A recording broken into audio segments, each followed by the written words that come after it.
What's going on, everybody? How's everybody doing? This is Dr. Holly Mays with this edition of Daily Manna. I'm excited. I know I'm about an hour past due. I try to get these things in around 11 o'clock. But sometimes, man, it just don't work out that way. Y'all know what I mean by that, okay? So listen, we got a great show for you guys today, man. I really want you guys to chime in on this. You guys can see the topic down at the bottom.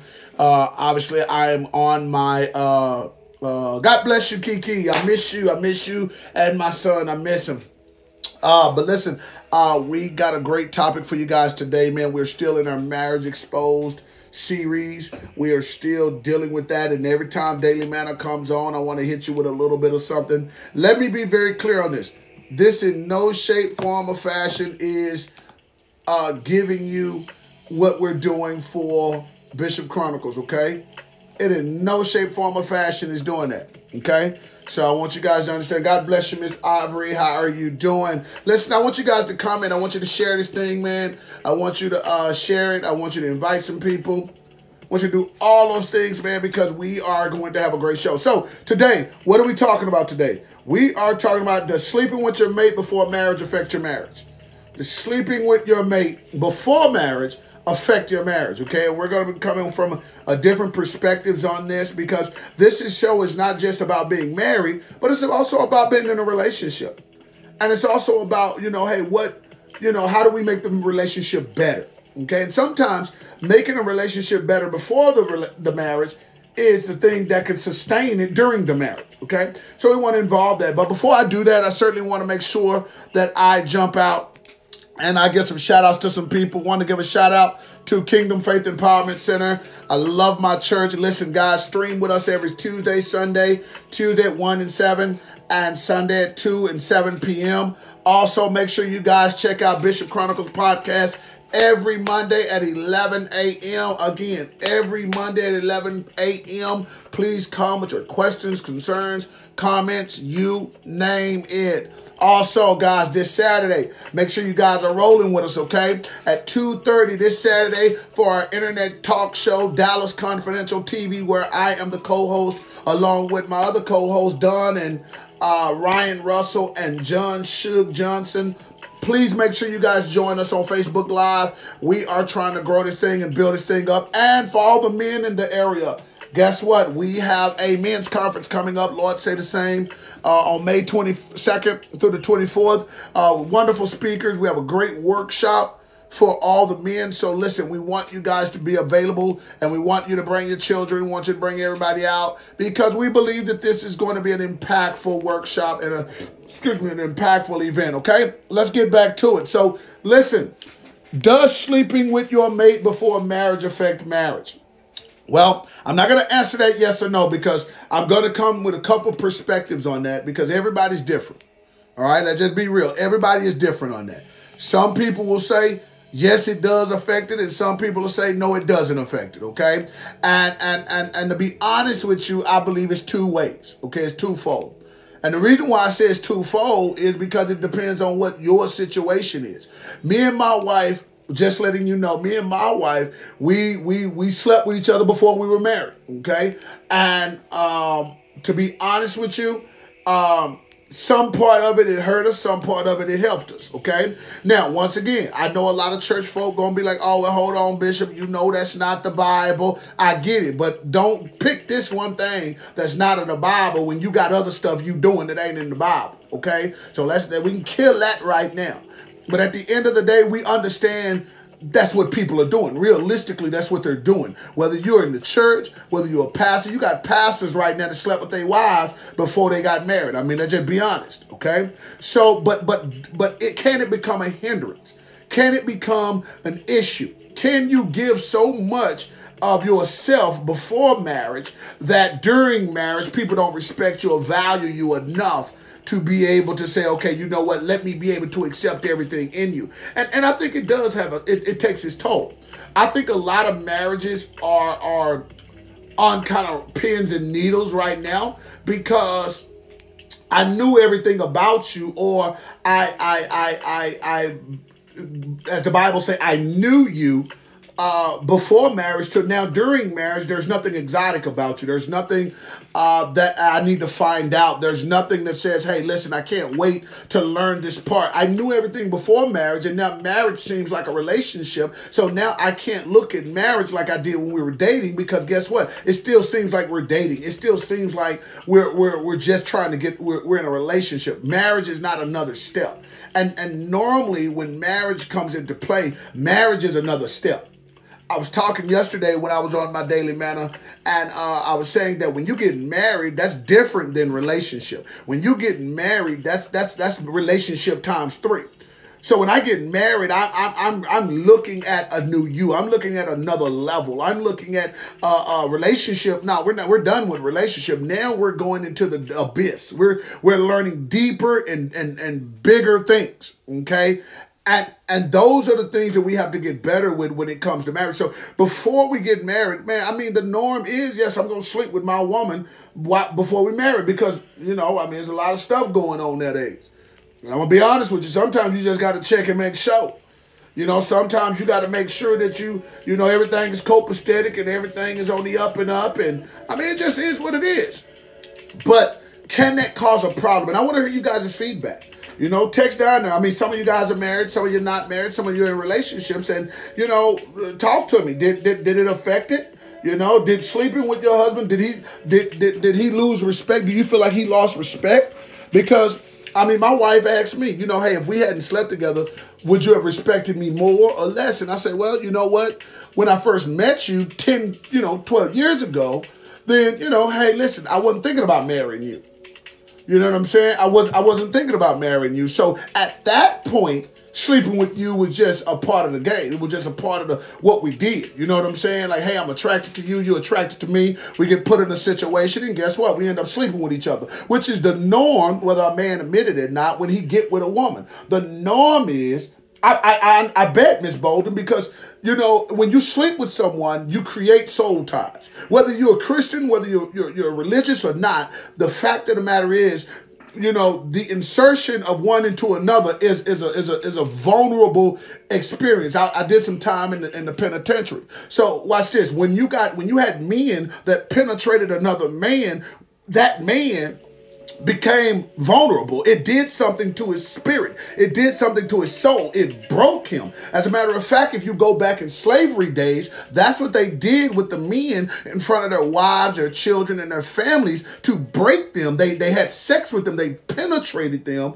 to break. So when you operate in that level, or you operate in a manner to where, hey, listen, you're penetrating someone, guess what? That does something to them. It does. And every woman is you do something to her when you sleep with her. I don't care whether you're married or you're not married. So if that happens before marriage, what did you do to her psychologically and spiritually and physiologically before you got married? You see what I'm saying? What it says, marriage should be a lifelong commitment between a man and a woman. Absolutely, Elder. It should. But you're right, honey. My wife is on here. It's called butt breaking. That's what it was called. But it should be a lifelong commitment. But at the end of the day, before you got married, what did you do? What happened psychologically and spiritually? Because when you get married, you never know who you're really marrying or the psychological impact that certain things have had on that person. And what I'm afraid of is that sometimes we're getting married and we're not having that conversation about, wait, hold on, how do you feel about me now? You understand what I'm saying? How do you feel about me now? Like if I had sex with you and we're not married, but now we're married, does sex have value now? Or is it just a thing that we do? Some cases, men don't marry the woman if she gave it and then before she was ready. Absolutely. And not just before she was ready, but before he was even ready. Because watch this, sex married is different than sex in a relationship. It really is. The intimacy level should be higher. And a lot of people don't understand that. But when you get married, my intimacy level, my affectionate and emotional level with my wife should be different than that of my girlfriend. But if I had sex with you as my girlfriend, how can I respect sex even the more when you become my wife? Or vice versa, when you become my husband?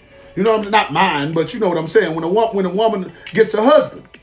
You see what I'm saying? And I think we're not looking at that. And I think a lot of marriages become damaged before time because we do things that don't allow the strengthening or the building of the marriage to actually happen. You see what I'm saying? So now we've broken down the essence of marriage because we got comfortable in relationship. We got comfortable in relationship. And I see so many young people doing it. And watch this. Now what's going on is now when you're comfortable in a relationship, you become comfortable in your situation. And now it produces pregnancy. And now you're doing things that married people should do before you're married, which diminishes the value of marriage. And now a person will say, well, I don't have to get married. I'm common law married. But it diminishes the value of marriage. And now people are not getting married because they say, if I can do the same thing not being married as being married, then what's the value in being married? Why would I need to go be married? And that's the situation that I believe is coming up when it comes to having sex before marriage. I'm not now once again, I'm not knocking nobody because I did it. Matter of fact, I did it on both of my marriages. Let's just keep it 100. But I don't believe that it created, we had to get back to a certain point in our marriage to where it was just as exciting or more in our marriage than it was when we were in a relationship, because we were doing the same thing in our relationship that we were doing in our marriage. So what's the difference? Because once you're married, there is a soul tie, and you longer two, but one dwelling together. Absolutely, but here's the deal. If that happens, and we're talking, and when we say in marriage, if I got married to you, but I've already slept with you, I've already did sexual actions with you, Lord forbid if I already got a kid with you, so is it still a soul tie? Is it still us becoming one before marriage, or does the becoming one happen after marriage? Does the becoming one happen after the commitment? Or what happens if we did all that stuff we supposed to do after the commitment, but we did it before the commitment? But the living would not do it again, totally different this time. I bet. Because psychologically and spiritually, there's two total different realms. And I'm not saying that because I'm trying to be too deep. I'm saying it because I want people to start looking at their relationships and saying, wait, hold on. I love you and I'm in love with you, but I love me more right now. We're not one. You see what I'm saying? So we can't operate like we're one. We can't operate like, when I talk to my son, I tell my son, hey, listen, he has a little girlfriend and everything. And I talk to my son.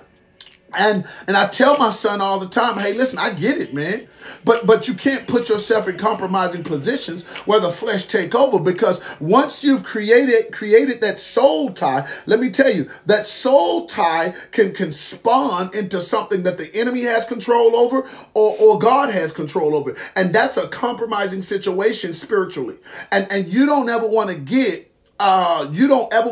to a point to where you're compromising your connection or alignment with God. And 9 times out of 10, when we do it before we're married, it's because of things like lust, infatuation, our flesh, things like that. And I get that.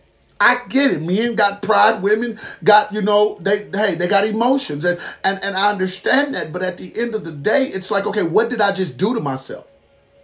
If I had sex with you, but I don't have a commitment with you, and I certainly don't have a covenant with God with you, what did I just do to myself? And what did I just hinder in heaven that should be on earth for me because I didn't do things in alignment with God? You see what I'm saying? And at the end of the day, we have to start looking at, wait just a second, let me see if I'm compromising my own blessings. Miracles, signs, and wonders. Am I compromising it because of my actions? So, I tell my son, listen, I don't condone having sex before marriage, but then again, I certainly understand it from a world view, because guess what? I mean, it's hard when you're attracted to someone, but you got to make better decisions and prepare yourself better so that you don't get caught in situations that, Netflix and chills wouldn't work for me. Let me just be honest. It is, Miss Sharon, it's a big part. Netflix and chill does not work with me with a woman I'm attracted to. It just does not work for me. I'm not going to do well. And I'm being very honest. My wife will second this. It just did not work well for me. And no, we are not. For us to sit up and say we're going to watch a movie and it's 11 o'clock at night and we done been drinking, and back in the day when I used to smoke weed and all of that stuff, that don't work well for me. I'm coming at you. And I'm not stopping. I mean, hey, I'm on it. Especially if I got an itching that you like me. You know what I'm saying? And I'm afraid that we put ourselves in these situations too often, and we hope for the best, but we already understand and realize the way it's really going to be because you knew it beforehand. And you may say, well, you my fiance. We're going to get married anyway. No, anything could happen. I had a lady that I was planning on marrying, had a child with her, and I thought I was going to marry. Come to find out, you doing other stuff, and hey, it didn't work out that way. So all this stuff we did before we got married, guess what? It caused a huge issue now in our life. Not to say I don't love my son, but if I would have even thought in the remotest time that, hey, listen, me and you are not going to get married and not going to spend our life together, then guess what? I probably would have been a little bit more cautious, but we never know that beforehand. That's why I say you got to be very careful. Even when you talk to your children, I don't tell my son to strap up and be safe. I tell him don't do it. Don't do it. I don't care if you've been with this girl a year, 2 years, or if you've been with that man a year, 2 years, it doesn't really matter. Don't do it because you're setting yourself up to get put on restriction by God. When you sleep with a man or a woman before you're married, you're telling God, put me on restriction. I need you to put my miracle signs and wonders on hold because I'm going to deliberately go against you and I'm going to deliberately go not do what your words say because one, my flesh I can't control my flesh, and two, I'm infatuated by another human being. And that's just the bottom line, whether we want to admit it or not.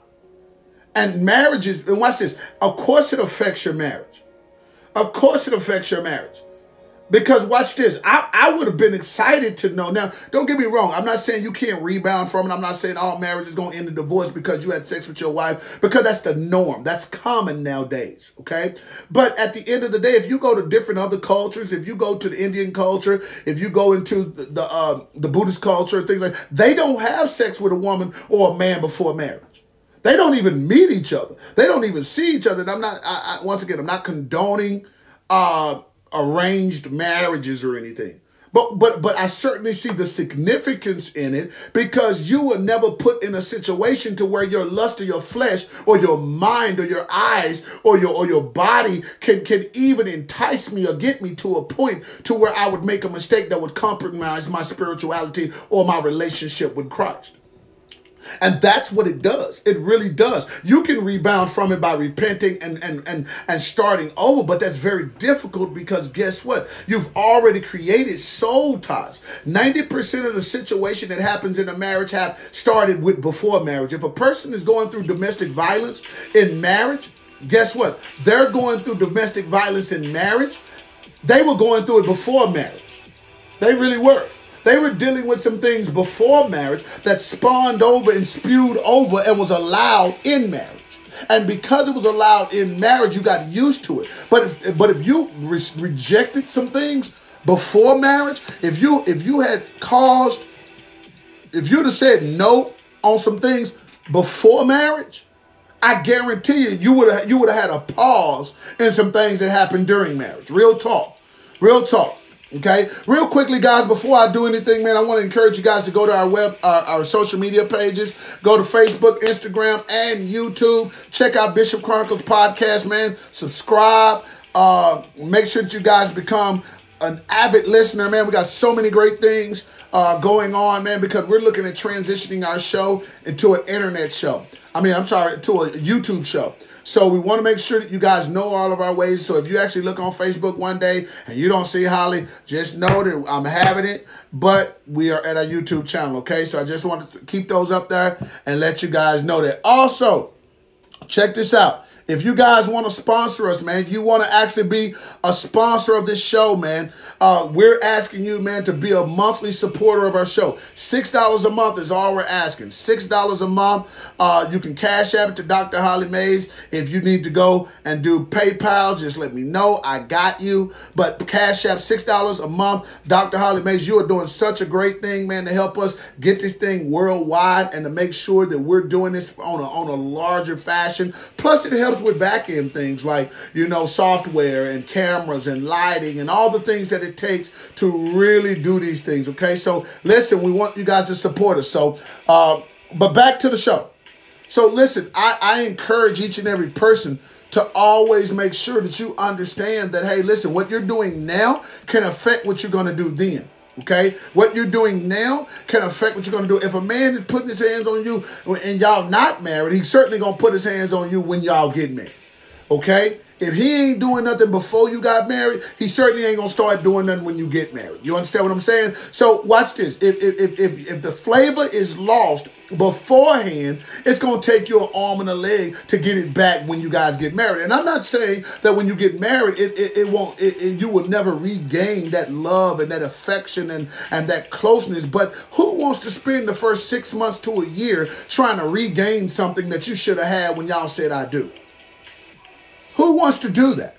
You know, I want to be able to go into marriage and be able to say, wait, hold on, listen, I'm ready. I'm so excited about what's about to happen. I'm so excited about what's coming up. I'm so excited about the things I don't know from a sexual perspective and from a mental perspective and from a religious perspective that, listen, every single day is a surprise. Every single day I'm getting to know you. And I'm not talking about stuff coming out the woodwork. We ain't talking about that. I found out that you're a murderer. I ain't talking about that. I'm talking about things about your mate, sensual things that will grow and develop your marriage. But if you don't have those things, you have to now find other things that will cause your marriage to grow and develop in a timely manner before the fire is gone.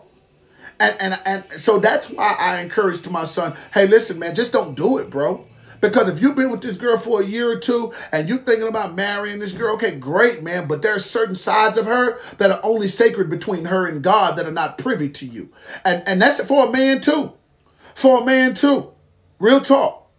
Because once a man releases and he goes into, he's releasing a part of him into that woman. He's saying, listen, we are connected through DNA now. And you have to understand the importance of that because you're now saying, I'm bringing you into my family. I'm bringing you into my lineage. You are now a part of the growth and development and the infrastructure of my lineage.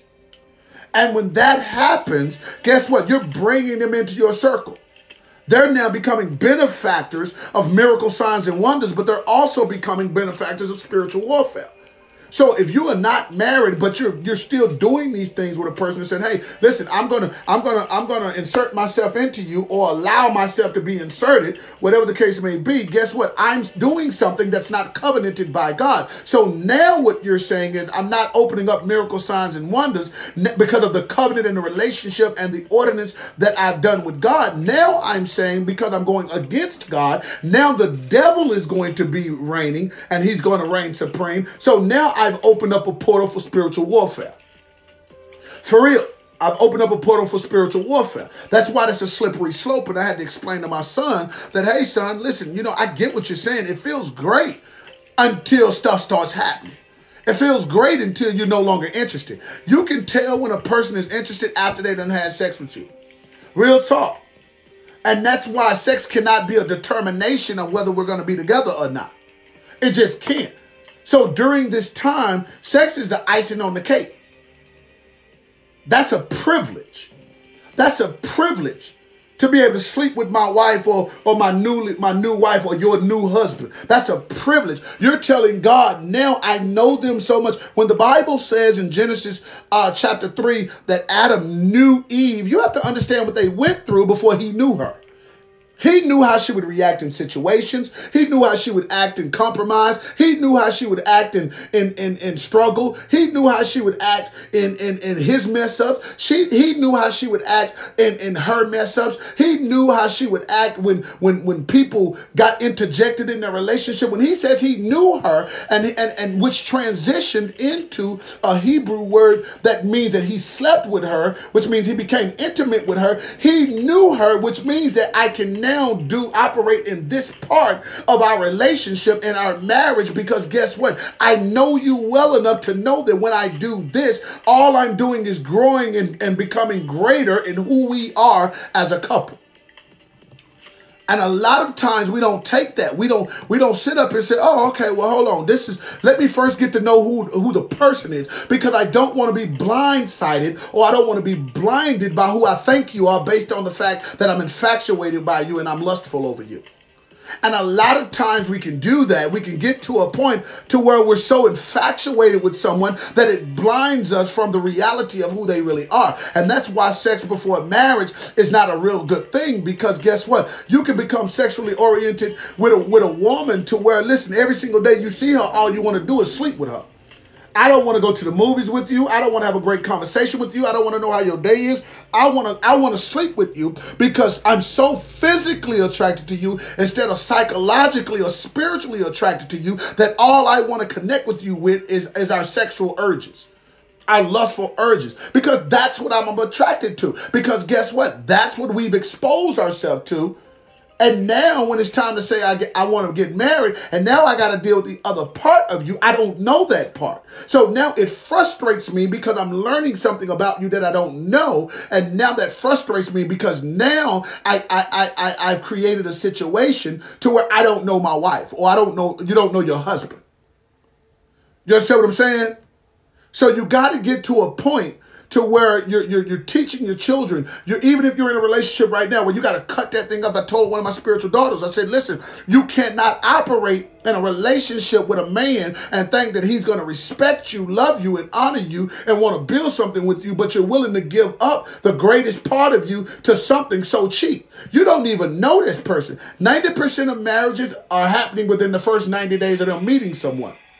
And I guarantee you don't know a person in 90 days. I can hide a lot of stuff in 90 days that you'll never see, especially if we don't live together. Real talk. And we have to get to a point to where we're saying, well, hold on. I need to know every single thing about you. Okay?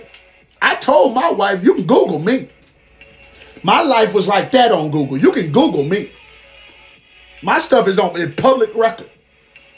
But everybody's situations and lives is not public record. So that means that when you're sitting up here talking to people and you're trying to get to know people, then sex is not an advocate of me getting to know you. Sex is the final straw. Sex is saying, I know you well enough that I want to give you a piece of me, or I want to accept a piece of you. And now that we've done that, that completes the circle that we are getting to before we can say life. The circle of life, that's the circle of life. When I have sex with you, that completes the circle of life. And now that I've completed the circle of life, watch this, I can live life and live life more abundantly with you. But if I start the circle of life with me having sex with you, that cuts off everything else from a psychological, from a spiritual standpoint. And 90% of marriages never know their spouses psychologically. You never know if your spouse is crazy. You'll hypothetically say it to the friends, oh girl, you know, he crazy or she crazy. But you don't understand that if you would have took the time to find out how crazy she was when you first got with her, you would have never married her. Instead of sleeping with her and getting these kids, you would have never married her. How many people got kids with people that you like, man, I wish I would have never done this? You love your children, but you say, I wish I never would have done this. You know what I'm saying? And that just is what it is. You got married because of the kids, but you wish you never would have had kids with this person, because as you got to know them, you realize that they're completely polar opposite of the way what you even attracted to. You understand what I'm saying? So listen, guys, just want to throw that out there with you guys. Listen, I'm not going to be on here too long. But man, hey, I want to get your feedback. You know, does sleeping with a mate before marriage affect the marriage? And if it does, how? How does it affect it? Okay? How does it affect it? Okay. Listen, guys, thank you guys so much for joining my show. I appreciate all the comments. I appreciate everybody that joined me. Do me a favor, man. I encourage you guys to invite people to the show. Share the show. Man, I'm telling you guys, y'all don't understand. God is doing something. We're about to bring so much content to you guys. It's crazy, but we're going to be leaving Facebook and we're going to go to a larger avenue. We're going to be going to YouTube. So listen, if you guys want to continue to support us, man, and subscribe to us, man, I encourage you guys to get acquainted with our YouTube channel because that's where we're going to be going to next. But listen, man, I love you guys. I thank God for you guys, man. Thank you so much for supporting the show. Remember to uplift Christ wherever you go, man, and make the rest of your day the best of your day. Again, just want to make sure that I go over this. Want to make sure you guys got the men's conference information. Please, May 22nd through 24th. Obviously, those are tentative dates because of coronavirus, but certainly it's still on as of right now. But May 22nd through the 24th, we will be going. We will be having our first men's conference of 2020. So please make sure you guys are checking that out. Also, tomorrow, guys, at 2:30, make sure you guys are tuning in on Facebook Live to Dallas Confidential TV, man. We are going to be talking about talking about colleges. We're going to be talking about the money that it takes to go to college. We're going to be talking about, you know, in this stage, in day and time, do you need a degree to be successful? We're going to be talking about a whole bunch of things, man. So please make sure you guys join me, Don and Ryan Russell and John Shug Johnson, man, on Dallas Confidential TV Internet Talk Show via Facebook Live at 2:30. Also, man, the show, man, you guys make sure you join me, man, on Marriage Exposed Part 4 coming up on Monday. We're going to be getting it in, man. We're going to be talking about Marriage Exposed. We're going to be dealing with a ton of topics, just having a great conversation. But I want you guys to go ahead and set your clock for it. It's at 11 a.m. on Monday. And also, I would be remiss not to mention the love of my life. Join me and Stephanie Mays at Kingdom Faith Empowerment Center every Sunday, 2 p.m., 7 p.m., man. We are streaming live. Man, also, man, go to our new website, kfecdallas.com. Again, kfecdallas.com gives you a little bit more information about our church, about me, and the vision and mission that God has placed in my heart. So please make sure that you guys go do that. So listen, man, I love you guys, man, with the love of the Lord, man. Make sure you guys check us out on all our social media streams, man. Until the next time, man, I'm telling you guys, man, make the rest of your day the best of your day. Love you guys. I'm out. Peace.